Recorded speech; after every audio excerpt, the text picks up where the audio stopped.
Bueno, muy buenas noches. Este video voy a dejarlo grabado para que aprovechen los estudiantes que me han abordado desde el mes de agosto, especialmente en las últimas 2 semanas, debido a que primero vienen de homologar su carrera de otras instituciones. Segundo, mm, les hace falta un poco más de eh, afianzarse en lo que tiene que ver con la programación, la algoritmia, la lógica, comprender la estructura de un programa, comprender em, por qué se estructura así, qué sentido tiene, comprender la lógica, entender cada una de las partes, de las secciones que conforman un programa, aplicando la programación orientada a objetos y pues de ahí parte todo, porque si esos conceptos no están claros, si uno no sabe por qué uno declara un método para hacer algo y el método cómo hace para devolver o no información y por qué razón uno tiene que declarar variables privadas, para qué.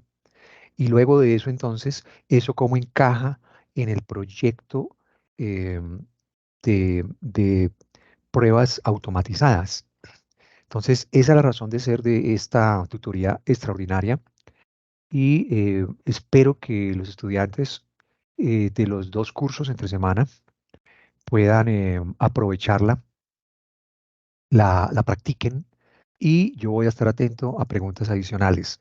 Entonces, arranco con esto de las pruebas manuales y automatizadas con el fundamento. Uno no puede construir una casa si no tiene bien puestos los cimientos porque se le viene al piso. Ujú. Entonces, esta primera diapositiva eh, está mostrando lo que es el concepto de los objetos. Parto de acá porque estoy pensando en las personas que definitivamente o no vieron bien este tema de programación orientada a objetos, no les queda claro, tienen lagunas. Entonces, parto de cero. Los objetos son, pueden ser abstractos o pueden ser concretos, ¿cierto? Los concretos son los que uno palpa, contra lo que uno se da, eso es un objeto, lo que sea, una pared, una casa, un celular, un computador. em, Esos y los abstractos, o los que no son concretos, abstractos, son, por ejemplo, una factura digital. Eso es un objeto abstracto. Un objeto abstracto es una cuenta bancaria, es un objeto abstracto. ¿Por qué sabe uno que son objetos? Porque uno identifica un objeto si y solamente si tiene propiedades. Entonces, un celular es un objeto porque tiene propiedades, ancho, largo, color, funcionalidades, uno puede trabajar con eso. Entonces, esas propiedades le permiten a uno decidir que eso es un objeto. ¿Por qué una cuenta bancaria es un objeto? Porque tiene propiedades. Por ejemplo, tiene propiedades como em, cantidad de saldo, por ejemplo, es una propiedad de ese objeto, cuenta bancaria. Em, una factura es un objeto porque tiene propiedades, fecha, encabezado, detalle, nombre del proveedor o nombre del cliente, total de la factura.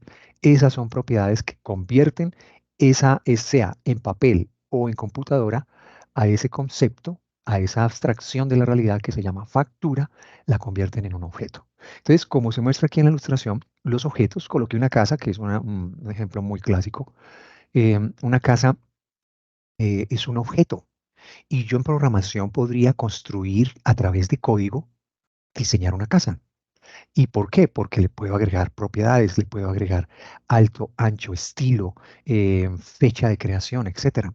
Pero además de eso, le puedo agregar acciones. Por ejemplo, en este caso, una casa podría ser chimenea encendida, ¿cierto? Dentro de la casa tenemos otros objetos, porque un objeto puede contener otros objetos. Esos objetos pueden tener comportamiento o actividades.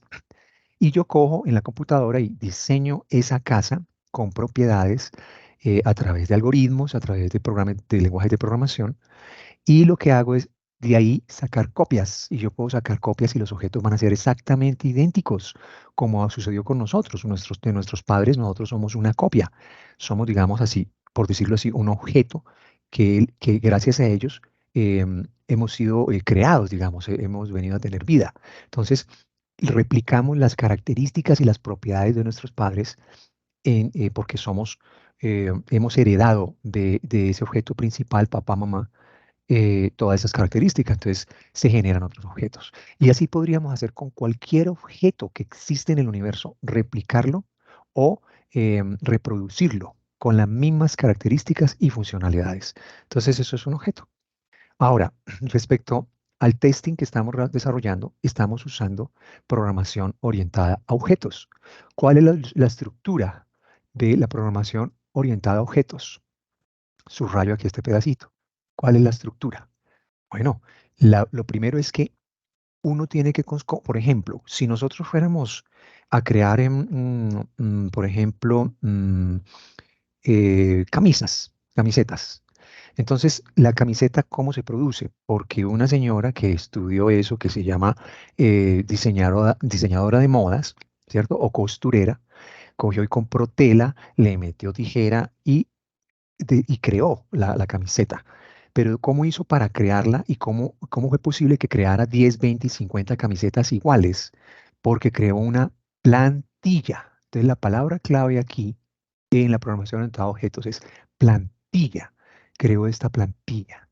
Y esta plantilla, a través de esa plantilla que la señora creó en papel con las medidas de la camisa, y luego sobre ella recortó la tela y la cosió y había elegido el color y el tipo de tela y todo, resultó una camisa y de esa plantilla entonces puede crear las mismas camisetas o camisas porque van a salir con las mismas medidas.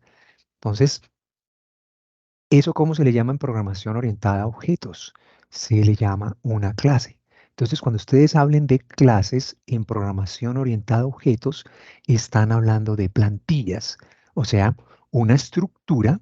Esto es una estructura, aquí lo voy a poner, una estructura, estructura. Y esa estructura se conforma por unas secciones. Tiene varias secciones. La primera sección de esa estructura, según los señores que se inventaron eso, es esto, un ID o un nombre. Claro, tienes que darle un nombre a esa estructura. Ujú. Una vez definido entonces esa clase, em, una vez definida de esa plantilla para hacer camisas, entonces el nombre de la plantilla se llama camisas, así de sencillo. Entonces creamos una camisa. O creamos una plantilla, perdón, una plantilla, la que está en el papel que tiene la señora costurera. Ahora ella va a comenzar a producir camisas de esa plantilla. Entonces, la estructura que tiene nuestra clase dice que tiene una sección donde le puede usted poner a esa plantilla de camisas, se le puede poner propiedades o atributos. Ah, el color de la camisa, cuántos botones lleva, si es de mangas largas o cortas, si es deportiva o es slim fit, etcétera, etcétera. Esa estructura va a guardar las propiedades o atributos dentro de esa clase o plantilla que está en papel para yo más adelante con eso comprar la tela y hacer la camisa. Pero además de eso, esa camisa eh, puede tener mm, un comportamiento. Obviamente hay objetos que estrictamente hablando, pues no tienen comportamientos. Una camisa sola no se puede mover, no se puede lavar sola, etcétera, etcétera, ¿cierto? Pero otros objetos requieren que se les guarde dentro de esa clase o esa plantilla en papel qué comportamientos van a tener. Si fuera, por ejemplo, entonces, digamos, un objeto avión, pongámosle aquí, objeto avión, sencillo. Entonces tenemos la plantilla en esas organizaciones, en la industria de la aviación, ellos tienen las plantillas ya hechas por computador de cómo va a ser el tamaño de las alas, etcétera, etcétera. Entonces le ponen el nombre de la plantilla. Avión, ¿qué modelo? Pues el ID del modelo es 767. ¿Qué propiedades tiene? Ancho, largo, alto, color, tipo de material, cuántas sillas tiene, cuántas llantas tiene, etcétera. Comportamiento. Ah, pues es que ese avión va a poder, ¿qué? Va a poder volar. Ese avión va a poder volar, va a poder aterrizar, va a poder despegar. volar, despegar. Ese es el comportamiento de ese avión. El comportamiento del avión es ese. Entonces, ese objeto ya está dotado de tres cosas importantes: el nombre, la propiedad y el comportamiento. Ahí tenemos la plantilla. Listo, ya la tenemos. ¿Qué significa eso en programación? Lo que estamos haciendo. Ah, pues que nosotros creamos por allá una plantilla que se llamó cuenta bancaria. Eso es una plantilla donde vamos a sacar objetos. De ahí puedo sacar muchos objetos. Eso es una plantilla. Y fue la que utilizamos para nuestras primeras clases. Esto es una plantilla. ¿Qué le llamamos entonces? Una clase, porque tiene nombre, propiedades y comportamiento. Bueno, dentro de la programación orientada a objetos aparecen los nombres de las variables ocultas. ¿Para qué y por qué sirve eso? ¿Qué propósito tienen las variables ocultas? Vamos a mirar ese conceptico más adelante, pero forma parte entonces de esa clase o esa estructura. Dentro de esa plantilla yo puedo declarar unas variables y las puedo esconder de los usuarios para que nadie sepa qué contenido tienen. Eso tiene un propósito de seguridad. También tenemos un concepto que se enseña en programación orientada a objetos, que es el constructor. Y el constructor no es nada más ni nada menos que que la misma clase, porque con esa yo puedo que, voy a ponerle aquí, misma clase o el mismo nombre de la clase, mismo nombre de la clase.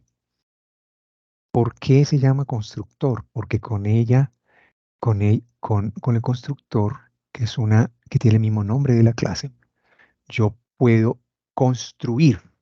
Por eso se llama constructor, porque puedo construir desde cero, construir desde cero. O sea, puedo inicializar propiedades o pongámosle variables del objeto que necesito guardar allí en la memoria temporalmente. Entonces yo puedo a través de constructor inicializar las variables que necesito para que me funcione mi clase, para que funcionen los objetos. Luego vienen los métodos de acceso. Claro, si yo tengo esto escondido, entonces ¿cómo hago para entrar? ¿Cómo ingreso? ¿Cómo hago? Dejo la pregunta acá. ¿Cómo ingreso? ¿Cómo ingreso a las variables ocultas? ¿Cómo ingreso a las variables ocultas? Si están ocultas, ¿cómo puedo entrar a ellas? Pues entonces para eso necesito una cosa que se inventaron los que hicieron este modelo de programación entre objetos, unos métodos que le llaman métodos accesores, que esos son los que me autorizan para poder ver esto. Estas variables las puedo ver. Aquí les pongo ver esas variables. Ver contenido. Contenido es la única manera de hacerlo cuando usamos variables privadas. Ver contenido. Ahí se los dejo. Listo. A través de los métodos de acceso. Los servicios, también me preguntaron en otro curso, ¿eso de dónde sale y por qué tengo que hacerlos y para qué? Esa pregunta me la hicieron, eso yo no me lo estoy inventando. Entonces ahí uno entiende que hace falta fundamentación en programación orientada a objetos y se va a complicar más porque lo que resta de ver de este curso de testing, pues es todavía mucho más avanzado. Entonces, los servicios o transacciones, pues ¿qué son? No son sino nada menos que qué. Es que yo creo las clases o las plantillas para usarlas, ¿cierto? Para darles uso. Doy utilidad con los métodos que le llamamos transaccionales o de servicios, doy utilidad a la clase. Exacto, mira, se los pongo bien resaltado. Con los métodos es que le doy utilidad a las clases, sino para qué la hice, para qué hice esa plantilla y para qué hice esa clase si no me va a servir para nada. Entonces, tengo que crear en una sección aparte qué servicios presta esa clase. Entonces, estos servicios, esta es la palabra clave. Los servicios que presta Esta clase, voy a borrar esto que quedó feo. Si es que borra, no me dejo borrar. Esta no la terminé de inventar. Eh, Estos servicios, pongámoslo así mejor, son los que presta la clase. ¿Sí? Entonces aquí le pongo, presta. ¿Qué presta? ¿Qué servicio me ofrece esa clase? Presta. Si fuera una clase, una plantilla para diseñar un celular, ¿qué servicio me va a prestar el celular? Chatear, hacer llamadas, tomar fotos, grabar, etcétera, etcétera, etcétera. Todas las clases van a ofrecer unos servicios, si no, no tiene sentido crearlas. Esto también me lo preguntaron, pero por qué tenemos que crear una interfaz de usuario? ¿Para qué?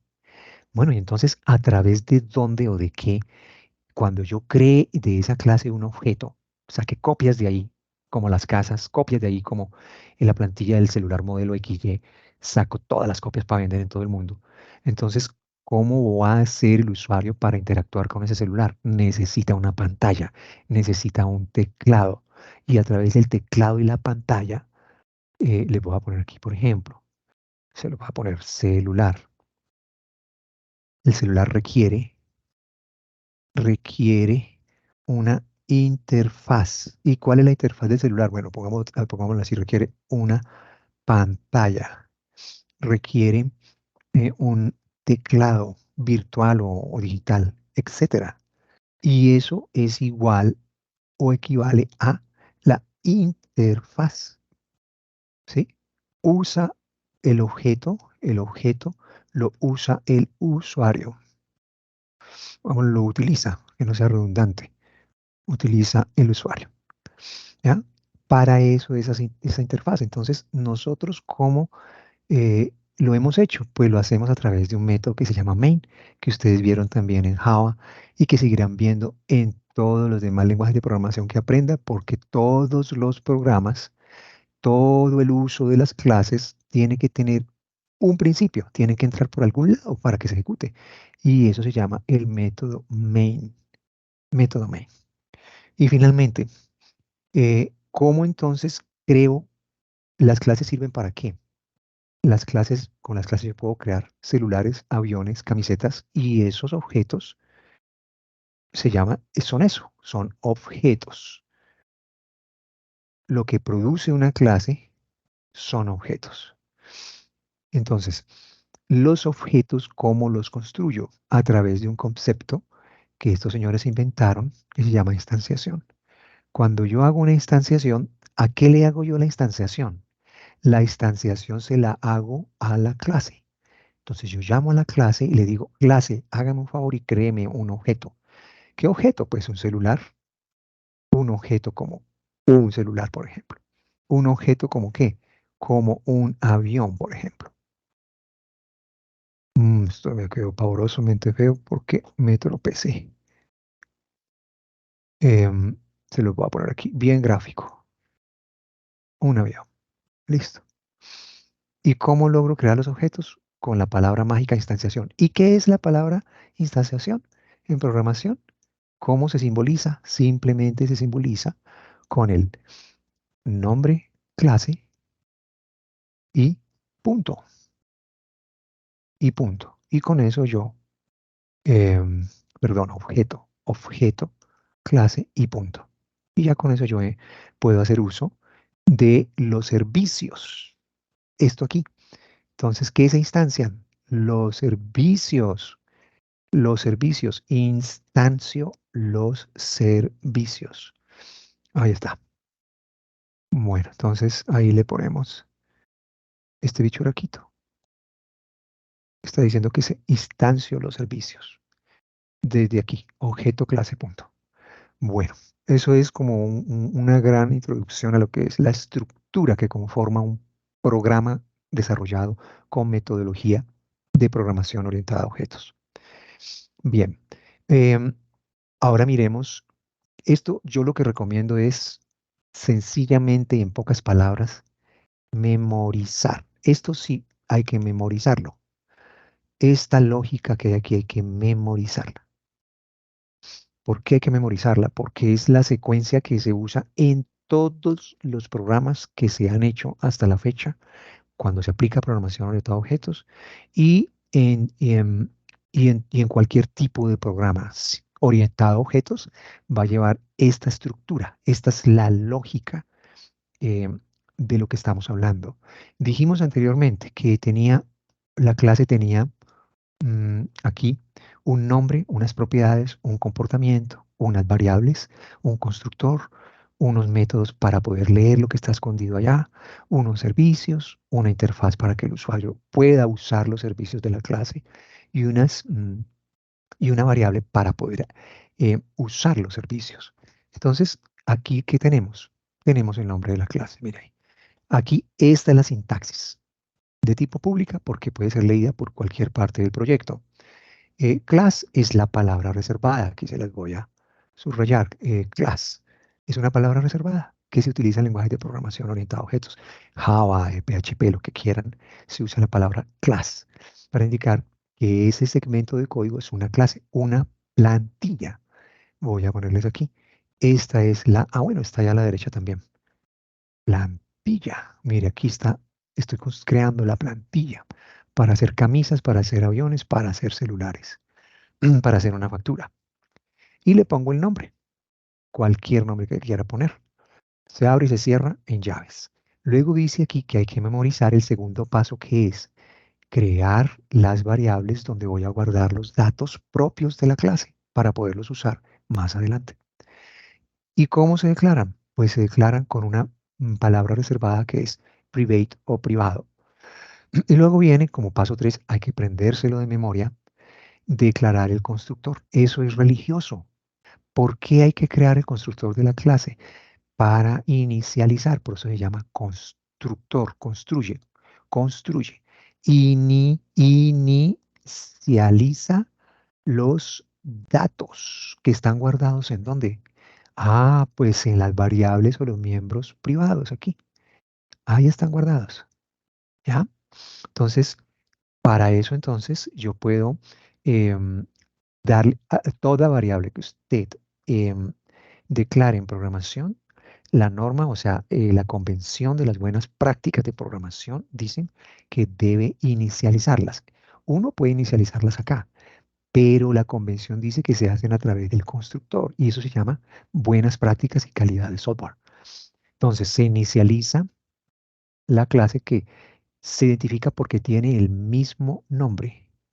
El mismo nombre, el constructor tiene el mismo nombre de la clase, pero ya no se utiliza la palabra class, sino que se, se define como un método. Por eso cuando tiene los paréntesis indican que esto es un método. Cada vez que usted vea paréntesis en programación, es un método que lo que hacen es prestar servicios, tareas, eso básicamente. ¿Ya? ¿Qué servicio está prestando este método? Está inicializando los datos que que recibe, pongamos eso acá, o se los pongo aquí, los recibe del, en mayúscula, usuario. ¿A través de qué?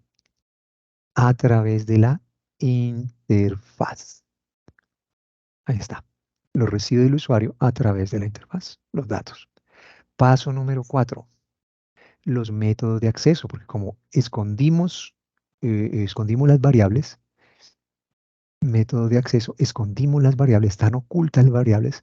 Entonces, el mecanismo que se inventaron para la programación orientada a objetos es, señor, usted tiene que crear unos mecanismos a través de unos métodos que son propiedades. Aquí los métodos de get y set son propiedades realmente, propiedades.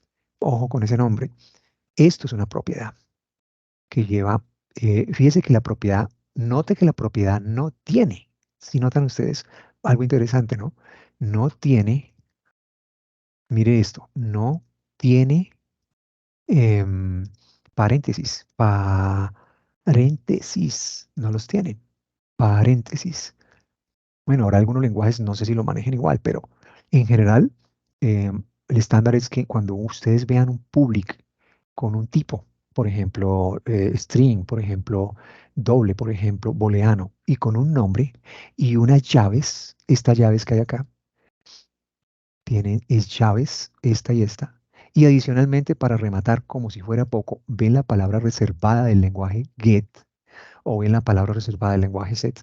Ya saben que son propiedades.